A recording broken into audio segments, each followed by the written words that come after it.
Well, we're still in the book of Romans, and we've been looking at the second section of Romans, which is our behavior.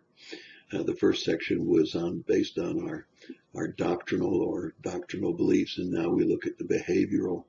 And as we look at this in chapter 14, we're looking at judging our judging other believers, and tells us not to do that based on their days that they worship, not to do that based on the diet that they follow.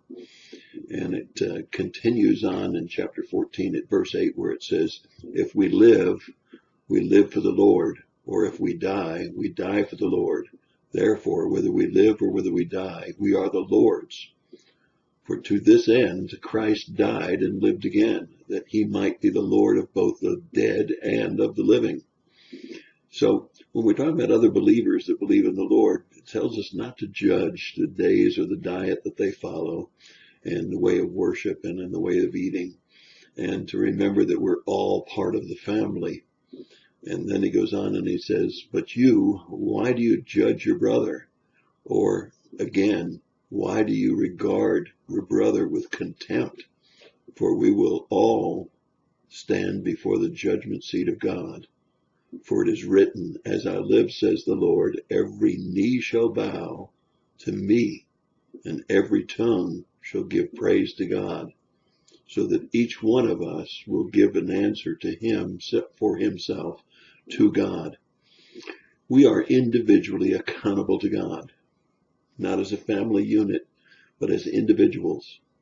And whether we practice a certain day of worship, whether they practice certain dietary practices, it doesn't matter. He says we're all the Lord's, and he died for all of us. And so we're all part of that family. And we need to remember that we're all going to give an account for what we've done when we stand before the judgment seat of Christ. And that's an important thing for us to remember. Each one of us will give an account for what we've done with what we have. I can remember thinking very clearly about the one who has the brilliant mind and has a huge bank account, and the one who has a mind that doesn't function very well and has a tiny bank account. We'll all be judged according to what we have. And it's a very sobering thought to think that God expects us to be good stewards of what he's given us, not just financially and materially, but what he's given us in abilities.